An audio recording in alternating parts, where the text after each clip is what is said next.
જય સ્વામિનારાયણ મિત્રો, સ્વાગત છે તમારી મારું યુટ્યુબ ચેનલમાં.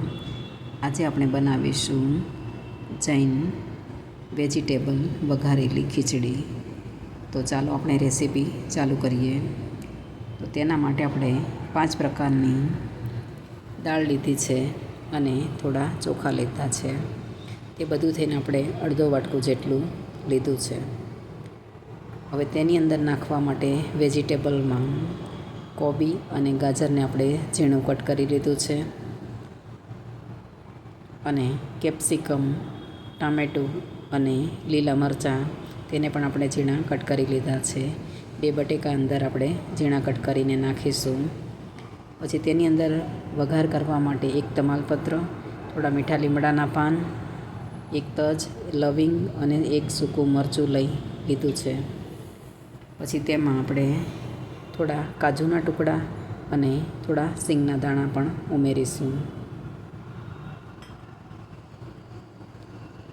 તો સૌ પહેલાં આપણે જે મિક્સ દાળ અને ચોખા છે તેને આપણે 2 થી 3 વખત ચોખા પાણીથી આપણે તેને ધોઈ લઈશું.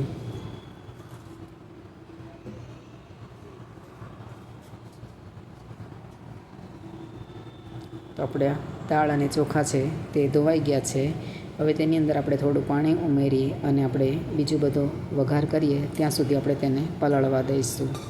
હવે ગેસની ફ્લેમ આપણે ચાલુ કરી એક કુકર મૂકી તેની અંદર આપણે 3 થી 4 પાવડા જેટલું અંદર તેલ ઉમેરીશું.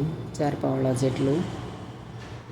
અંદર ઘી ઉમેરવું હોય તો પણ ઉમેરી શકાય. તો આપણે 4 પાવડા અંદર તેલ ઉમેર્યું છે.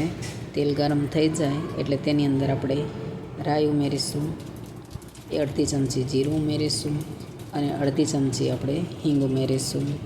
પછી થોડા મીઠા લીમડાના પાન ઉમેરીશું, 1 સૂકું મરચું, 1 તમાલપત્ર, 2 થી 3 લવિંગ ઉમેરીશું, 1 તજનો ટુકડો અને થોડા મીઠા લીમડાના પાન ઉમેરીશું.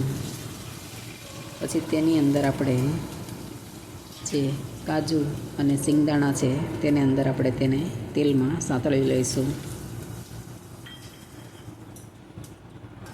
પછી બધું હલાવીને મિક્સ કરી દઈશું.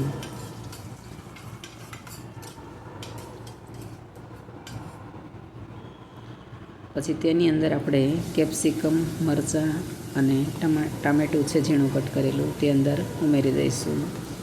અને બટેકા પણ ઝીણા કટ કરેલા છે તે અંદર ઉમેરી દઈશું. કોબી અને ગાજર એવી રીતે બધા શાકભાજી આપણે અંદર ઉમેરી દઈશું.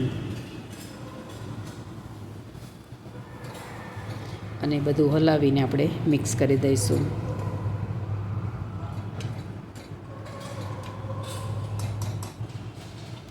પછી તેની અંદર આપણે 2 થી 3 ગ્લાસ જેટલું અંદર પાણી ઉમેરીશું. 3 ગ્લાસ જેટલું.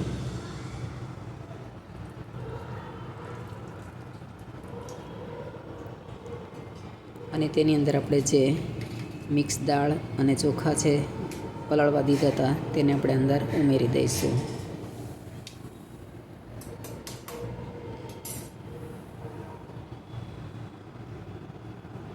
થોડું પાણી ઉમેરીશું હજી. અને બધું હલાવી લઈશું.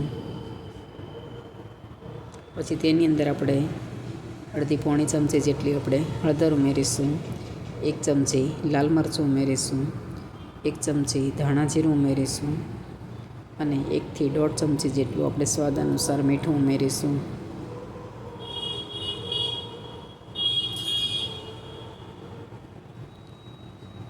પછી બધું હલાવીને મિક્સ કરી દઈશું.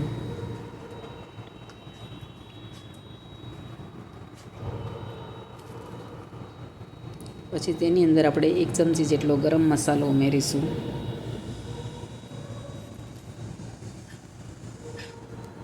પછી કૂકરનું ઢાંકણ આપણે બંધ કરી અને 4 થી 5 વિસલ થવા દઈશું.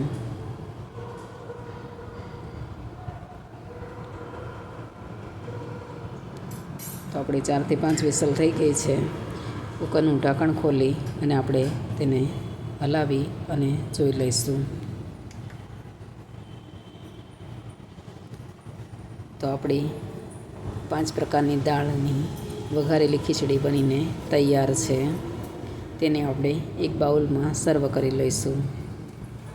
તો તૈયાર છે આપણી પંચરત્ન દાળ વઘારેલી ખીચડી. જો તમને મારી રેસીપી પસંદ આવે તો તેને લાઈક, શેર અને સબસ્ક્રાઈબ જરૂરથી કરજો અને કમેન્ટ કરીને કહેજો કે તમને મારી રેસીપી કેવી લાગી. અને બેલ આઇકન દબાવવાનું ના ભૂલશો કે જેથી કરીને તમને પહેલાં નોટિફિકેશન મળે. જય શ્રી કૃષ્ણ.